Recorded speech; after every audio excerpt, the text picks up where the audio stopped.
வணக்கம் நண்பர்களே, நீங்கள் பார்த்துருக்கீங்க மொக்க ரிவ்யூன்னா அவங்க மிஸ்டர் ஃபேஸ். டைரக்டர் வெற்றிமாறனோட இயக்கத்தில் விஜய் சேதுபதி சூரி சேர்ந்து நடித்து முதல் பாகத்தோட தொடர்ச்சியாக வெளியே வந்திருக்கிற படம் தான் விடுதலை 2. இந்த படம் கண்டிப்பாக விடுதலை முதல் பாகத்தோட டைரக்ட் சீக்வல் தான்.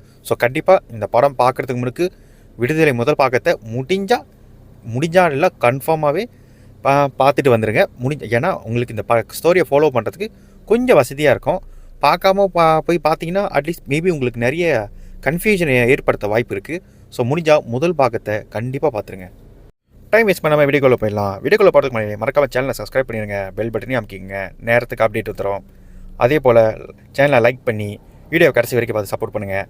ஸோ ஆரம்பிக்கலாமா?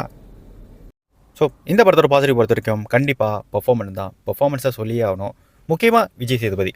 ஸோ விஜய் சேதுபதி பொறுத்த வரைக்கும் போன பாட்டில் எப்படி சூரியோ அதே மாதிரி தான் இந்த பாட்டில் வந்து பார்த்திங்கன்னா விஜய் சேதுபதியும் கூட. ஸோ விஜய் சேதுபதி ரோலை பொறுத்த வரைக்கும் பெருமாள் வாத்தியாராக அவர் கரெக்டாக அந்த கேரக்டருக்கான என்ன ஜஸ்டிஃபிகேஷன் பண்ண முடியுமோ அது கரெக்டாகவே பண்ணியிருக்காரு. ஆப்டாக பொருந்திருக்காரு. அவருக்கெல்லாம் நடிக்கவா சொல்லிக் கொடுக்கணும். அதே போல் இந்த படத்தை தூக்கி சுமந்திருக்காருன்னு சொல்லலாம். கண்டிப்பாக இந்த படத்தோட கதைங்கிறது அவரோட பார்வையிலேருந்து தான் நகருது. அவர்கிட்ட இருந்து தான் இந்த மொத்த கதையுமே ஆரம்பிக்குது. பேரலாக அவரோட டிஏஜிங் லுக்குங்கிறது ரொம்பவே நல்லா இருந்துச்சு, கன்வின்சிங்காகவும் இருந்துச்சு. ஒரு மிட் ஏஜாக இருக்கட்டும், ஒரு வயசான கேரக்டராக இருக்கட்டும், யங் ஏஜாக இருக்கட்டும், எல்லா ஏஜ்லேயுமே அவரோட லுக்கும் சரி, அதுக்கான பாடி லாங்குவேஜனும் பெர்ஃபார்மனாக இருக்கட்டும், அவர் பேசுகிற அந்த டயலாக்ஸ் டெலிவரியாக இருக்கட்டும், எல்லாமே ரொம்பவே ஆப்டாக இருந்துச்சு, பக்காவாக பண்ணியிருந்தார். ஒரு லீட் கேரக்டருங்கிறத தாண்டி லிட்ரலி பார்த்தீங்கன்னா செகண்ட் ஹாஃப்லாம் போகும்போது இவரும் ஒன் ஆஃப் த கேரக்டராக தான் தெரிவார். ஸ்டில் இவரை நீங்கள் ஹீரோன்னு கம்ப்ளீட்டாக நீங்கள் சொல்லிட முடியாது. கண்டிப்பாக இந்த படத்தில் இவர் வந்து ஒரு ஒன் ஆஃப் த கேரக்டர் தான் இவர். பட் இந்த பாகத்துக்கு வந்து பார்த்தீங்கன்னா இவர் தான் மெயின் லீடாக இந்த கதையை நகர்த்தி கொண்டு போய்கிட்டு இருக்காரு. அது கரெக்டாகவும் இருந்துச்சு.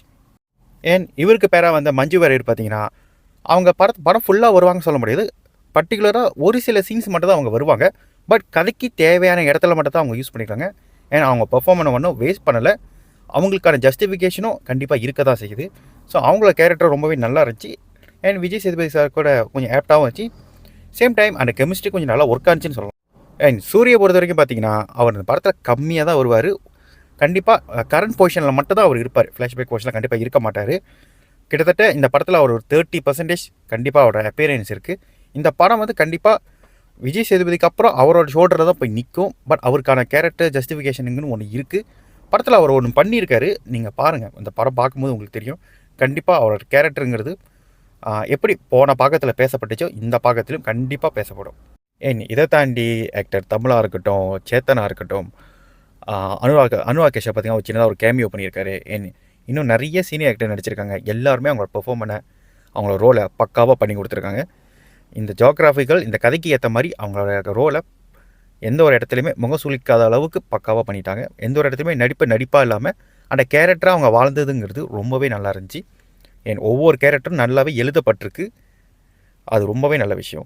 ஸோ இந்த படத்தோட அடுத்த பாசிட்டிவ் கண்டிப்பாக சினிமாட்டோகிராஃபியை சொல்லி ஆகணும். சினிமாட்டோகிராஃபி கேமரா ஒர்க்லாம் இந்த படத்துக்கு ரொம்ப ரொம்ப முக்கியம். இந்த படத்தில் ஆக்சுவலி இந்த படம் விடுதலை 1 அப்பயே பார்த்தீங்கன்னா நிறைய பேர் பேசப்பட்ட ஒரு விஷயம் தான். இந்த காட்டுக்குள்ளே இந்த ஃபாரஸ்ட்குள்ளே வந்து பார்த்திங்கன்னா ஒரு ரியல் ஃபாரஸ்ட்டை வந்து உள்ளே போய் ஷூட்டிங் எடுக்கிறதுங்க சாதாரண விஷயம் இல்லை. அதுவும் இந்த கேமராலாம் தூக்கிட்டு போய் பட் அந்த உழைப்புக்கான பதிலுங்கிறது கண்டிப்பாக ஸ்க்ரீனில் நம்ம பார்க்க முடியுது. ஸோ இந்த பாகத்துலேயும் சரி, சினிமாட்டோகிராஃபியாக இருக்கட்டும், விஷுவலாக இருக்கட்டும், அண்ட் பீரியட் போர்ஷன் கூட நல்லாவே பண்ணியிருந்தாங்க. அண்ட் எவ்ரி விஷுவல் வந்து பார்த்திங்கன்னா எல்லாமே பக்காவாக இருந்துச்சு.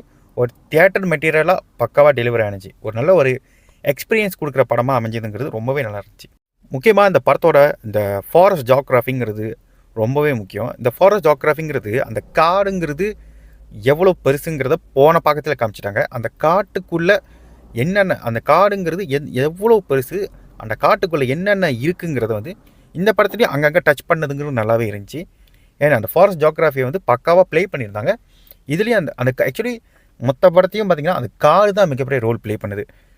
உண்மையாக சொல்லணும்னா கேரக்டர்ஸை தாண்டி அந்த காடு சார்ந்த மனிதர்கள் சார்ந்த இந்த கதைகள் இதை சுற்றி தான் அந்த படமே. ஸோ போன பாகம் போலவே இந்த பாகத்துலேயும் இதை பக்காவாக பண்ணியிருந்தாங்க. டெக்னிக்கல் சைடை பொறுத்த வரைக்கும் கண்டிப்பாக இந்த படத்தை வந்து அடிச்சிக்க முடியாது. எல்லா இடத்துலையும் பக்காவாக பண்ணியிருந்தாங்க. செம்ம ஸ்ட்ராங்கான ஒரு படம் தான். ஸோ இதெல்லாம் வலு சேர்க்குற வகையில் படத்தோட ஸ்டண்ட் சீக்வன்ஸ் பக்காவாக இருந்துச்சு. ஸ்டண்ட் சீக்வன்ஸ் பொறுத்த வரைக்கும் பார்த்தீங்கன்னா கண்டிப்பாக குறிப்பிட்டு சொல்லக்கூடிய ஒரு ஸ்டண்ட் சீக்வன்ஸ் இருக்குது. முக்கியமாக இந்த கிளைமேக்ஸ் போர்ஷனில் வர கிட்டத்தட்ட ஒரு 30-40 வருஷம் அது ஒரு போர்ஷன் வரும். கண்டிப்பாக அந்த அதை தயவு செஞ்சு தேட்டரை விட்டு எஞ்சி போயிடாதீங்க. வரும் ஒரு ஷூட் அவுட் தான், ஒரு சாதாரண ஒரு ஸ்டண்ட்டு தான். பட் அது வந்து பார்த்தீங்கன்னா வெறும் ஸ்டண்ட்டாக மட்டும் இல்லை, அதுக்குள்ளே ஏகப்பட்ட விஷயம் வந்து நடந்துக்கிட்டு இருக்கோம். ஒரு பக்கம் பார்த்தீங்கன்னா சொந்த போலீஸ்காரனே கொல்றதுக்குன்னு ஒருத்தர் இருப்பான். இன்னொரு பக்கம் ஆப்போசிட் பர்சனை வந்து கொல்லணும். இன்னொரு பக்கம் அங்கே ஏதோ ஒரு ஆப்போசிட்டில் இருக்கிறவன் வந்து பார்த்திங்கன்னா அவன் ஒரு சித்தாந்தம் பேசிக்கிட்டு இருப்பான். ஸோ அதை சுற்றி நிறைய கதைகளுக்குள்ளேயே அந்த ஸ்டண்ட் சீக்வன்ஸை வச்சதுங்கிறது ரொம்பவே நல்லா இருந்துச்சு. ஆக்சுவலி புதுசாக இருந்துச்சு. ஆக்சுவலி நிறைய படத்தில், முக்கியமாக தமிழ் படங்களில் வந்து பார்த்திங்கன்னா இதை ட்ரை பண்ண மாட்டாங்க. பட் வெற்றிமாறன் இதை நல்லாவே ட்ரை பண்ணியிருக்காரு. நல்லா ஆப்டாகவும் பொருந்தி இருக்குது. ஸோ அந்த கடைசி 30-40 நிமிஷம் அந்த ஃபைட்டுங்கிறத மிஸ் பண்ணாமல் பாருங்கள். அது ஒன்றும் இல்லை, நார்மல் ஷூட் அவுட் தான். பட் பார்க்குறதுக்கு பக்காவாக இருந்துச்சு. ஏன்னா அதை தாண்டி பார்த்திங்கன்னா படத்தில் வரக்கூடிய நிறைய ஃபைட்டு இருக்குது. பட் ரொம்ப வயலன்ஸ் இருக்குது. எந்த அளவுக்கு இந்த படத்தில் வந்து பார்த்திங்கன்னா நிறைய ஃபைட் இருக்கோ அந்தளவுக்கு வயலன்ஸும் இருக்குது. மேபி சிலது உங்களால் பார்க்க கூட முடியாது, கோரியாக கூட ஃபீல் ஆகலாம். பட் எனக்கு ஓகே தான். பட் பார்க்க முடியாதுங்க, முடிஞ்சால் கண்ணை முடிக்குங்க. இதுதான் உங்களுக்கு இருக்கிற ஒரே சொல்யூஷன். ஸோ இந்த படத்தை பொறுத்த வரைக்கும் ஸ்டண்ட் டீமை பாராட்டி ஆடுறோம். Good job guys, good job. மியூசிக்கை பொறுத்த வரைக்கும் நம்ம இளையராஜா தான். அவரோட மியூசிக் பற்றி சொல்லவே வேணாம். மியூசிக் அவர் பக்காவாக இந்த படத்துக்கு என்ன பிஜிஎம் போடணுமோ அதை போட்டிருக்காரு. இப்போ அதே போல் இந்த படத்தோட ஃபஸ்ட்டு பார்ட்டில் வந்து நிறைய பிஜிஎம் இந்த படத்துக்கு யூஸ் பண்ணியிருக்காரு. பட் அந்த கண்டினியூஷனுங்கிறது ரொம்ப பேடாக இல்லை, நல்லாவே இருந்துச்சு. இந்த சிச்சுவேஷனுக்கும் அந்த ஜோக்ராஃபி, அந்த ஃபாரஸ்ட், அந்த கதைக்களத்துக்கு வந்து ஆப்டாகவே பொறுத்து இருந்துச்சு. நிறைய விஷயம் பண்ணியிருக்காரு. அண்ட் சாங்ஸை பொறுத்த வரைக்கும் பார்த்திங்கன்னா அந்த தினம் வந்து ஆல்ரெடி வந்து எல்லோரும் வைப் பண்ணிக்கிட்டு இருக்க ஒரு சாங் தான். ஏன் நானும் தான் வைப் பண்ணிக்கிட்டு இருக்கேன். மற்ற சாங்ஸ் கேட்குறதுக்கு ஓகேவாக இருக்குது. மேபி 2-3 வாட்டி கேட்டால் பிடிக்குமோ, மேபி பிடிக்கலாம். And story and screen play பொறுத்த வரைக்கும் ஸ்டோரியை கண்டிப்பாக ஒரே இடத்துக்குள்ளே அடக்க முடியாது. சிம்பிளாக சொல்லணும்னா பெருமாள் வாத்தியார்னு ஒருத்தன், அவனை பிடிச்சி கொடுக்கணும். அதுதான் இந்த படத்தோட பேசிக் பிளாட். விடுதலை 1க்கும் சரி 2க்கும் சரி இதுதான் பேசிக் பிளாட். பட் இதை சுற்றி பேசப்படுற அவங்க அரசியலாக இருக்கட்டும், சித்தாந்தமாக இருக்கட்டும், இந்த அவங்க பேசக்கூடிய அந்த பொலிட்டிக்கல் எஜெண்டாவாக இருக்கட்டும், இந்த சிஸ்டமை வந்து அந்த கேரக்டரை எப்படி எக்ஸ்பிளைன் பண்ணுது, எப்படி டேக்கிள் பண்ணுறாதுங்கிறத வந்து கண்டிப்பாக இந்த படம் பார்த்துக்கிட்டு புரிஞ்சாதான் உண்டு. புரியலன்னா திருப்பி 2-3 தடவை நீங்கள் பார்க்க வேண்டிய சூழ்நிலை வரும். ஏன்னா இந்த படம் கதையை பொறுத்த வரைக்கும் பார்த்தீங்கன்னா இது நாவலேருந்து தழுவி எடுக்கப்பட்டிருந்தாலும் இன்றைக்கி இருக்கிற சூழ்நிலைக்கு வந்து பார்த்திங்கன்னா இது கண்டிப்பாக நிறைய கேள்விகள் எழுப்பக்கூடிய ஒரு கதை தான். கண்டிப்பாக ஒப்பீனியன்ஸ்னு ஒன்று கிரியேட் ஆக தான் செய்யும். அது நம்ம ஒன்றும் பண்ண முடியாது. ஏன் கான்ட்ரவர்சி கூட வரலாம் இந்த படம் ரிலீஸ் ஆனதுக்கப்புறம். அந்த மாதிரி கதை தான் அது. ஸோ ஸ்க்ரீன் பிளே பொறுத்த வரைக்கும் பார்த்தீங்கன்னா ஃபஸ்ட் ஹாஃபும் சரி செகண்ட் ஹாஃபும் சரி ரொம்பவே நல்லா பண்ணியிருந்தாங்க. ரொம்ப ஃபாஸ்ட்டாக தான் இருந்துச்சு. ரொம்ப ஸ்லோனஸ் ரொம்ப இருக்குதுன்னு சொல்ல முடியாது. அங்கங்கே ஒரு சில இடங்கள் மட்டும்தான். பட் எங்கேயுமே லேகு அந்த மாதிரி ஒரு விஷயமே இல்லை. அண்ட் படத்தோட கிளைமேக்ஸ் கண்டிப்பாக நீங்கள் எதிர்பார்த்தது போல் ஒரு ஹார்ட் ஹீட்டிங்கான கிளைமேக்ஸ் தான். ட்விஸ்ட் அண்ட் டர்ன் இல்லைனாலும் இந்த படம் வந்து பார்த்திங்கன்னா எந்த ஒரு இடத்துல போர் அடிக்காது. அடுத்து என்ன நடக்க போகுதுங்கிற க்யூரியாசிட்டியை எழுப்பக்கூடிய ஒரு படம் தான் இது. அண்ட் இந்த படத்தோட எடிட்டிங் அண்ட் டயலாக்ஸ் இதெல்லாம் ரொம்ப பாராட்டியே ஆகிறோம். ஸோ எடிட்டிங் பொறுத்த வரைக்கும் பார்த்தீங்கன்னா போன பாட்டில் வந்து பார்த்திங்கன்னா நிறைய ஜம்ப் கட்ஸ் இருந்துச்சு. பட் இந்த பார்க்கறதுல அந்த மாதிரி ஒன்றுமே இல்லை. பக்காவான ஒரு ஜம்ப் கட்ஸ்னு ஒன்று கிடையவே கிடையாது.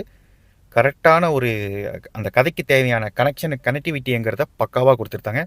அண்ட் டயலாக்ஸ்லாம் ஒவ்வொன்றும் அவ்வளோ ஷார்ப்பாக இருந்துச்சு. கண்டிப்பாக இதெல்லாம் குறிப்பிட்டு சொல்ல வேண்டிய விஷயம். ஏன்னா இந்த படத்தை நிறைய ஒர்க்கு போயிருக்குங்க, ஏகப்பட்ட ஒர்க்கு போயிருக்கு. அதனால தான் ஒன்றா பார்த்து சொல்கிறேன். ஏன் சில விஷயம் மிஸ் ஆகக்கூடாதுன்னு நினைக்கிறேன். இதெல்லாம் ரொம்ப பார்க்க வேண்டிய இன்றைக்கி இருக்கிற காலகட்டத்துக்கு இது ரொம்ப ஒரு அவசியமான படம் தான் இது. என்ன வயலன்ஸ் ஜாஸ்தி, அதை நம்மளால் அவாய்ட் பண்ண முடியாது. பட் இந்த கதைக்கு தேவைப்படுதுங்கிற பட்சத்தில் நம்ம அதை ஏற்றுக்கிட்டு தான் ஆகணும். ஸோ கண்டிப்பாக அந்த படம் கண்டிப்பாக தேட்டரில் பார்க்கக்கூடிய ஒரு படம், மிஸ் பண்ணாமல் இப்போ பாருங்கள். ஸோ நெகட்டிவை பொறுத்த வரைக்கும் நெகட்டிவே இல்லையான்னு கேட்டிங்கன்னா பெருசாக இந்த படத்தில் கண்டிப்பாக எனக்கு நெகட்டிவ் இல்லை. பட் குறிப்பிட்டு ஒரு விஷயம் சொல்லணும்னா இந்த படத்தில் டப்பிங் இஷ்யூ இருக்கிறத லைட்டாக சில இடத்துல கவனித்தேன். மேபி எனக்கு மட்டும் தான் அப்படி ஃபீல் ஆகுதான்னு தெரில.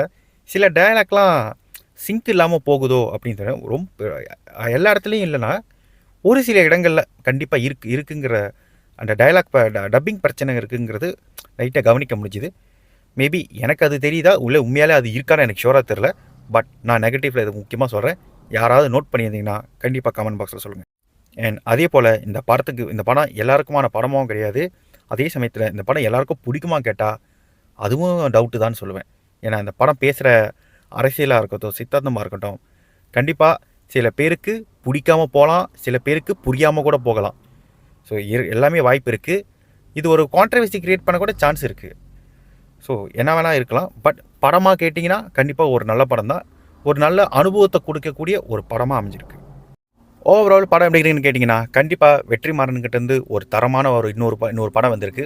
ஒரு தரமான படைப்பும் கூட. கண்டிப்பாக தேட்டரில் மிஸ் பண்ணாமல் போய் பாருங்கள். மேபி ஒப்பீனியன்ஸ் நிறைய க்ரியேட் ஆகலாம். பட் படமாக பார்த்தீங்கன்னா நல்ல குவாலிட்டியான ஒரு படம். கண்டென்ட்டாகவும் குவாலிட்டியாக இருக்குது. மிஸ் பண்ணக்கூடாத ஒரு தேட்டரில் போய் பார்க்கக்கூடிய ஒரு நல்ல ஒரு அனுபவத்தை கொடுக்கக்கூடிய ஒரு படம் தான். ஸோ கண்டிப்பாக தேட்டரில் போய் பாருங்கள். இந்த படம் உங்களுக்கு பிடிக்கும் நம்புகிறேன். ஸோ நான் வேறு ஒரு வீடியோவில் வந்து சந்திக்கிறேன். ஸோ வரட்டா.